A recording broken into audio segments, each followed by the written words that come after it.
Welcome back guys, today we will discuss about CAM charges.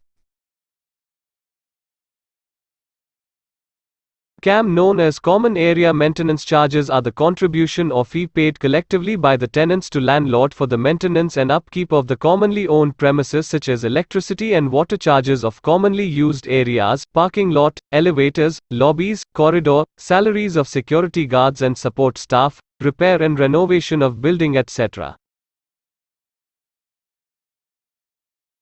How to calculate CAM charges?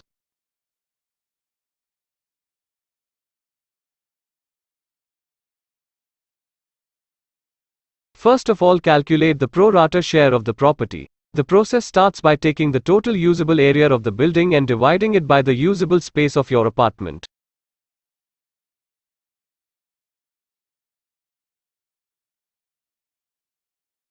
For example, if you owe 5,000 square feet usable area from the total 50,000 square feet usable area of the building, you have 10% pro rata share and you will have to pay 10% of the building's total CAM charges.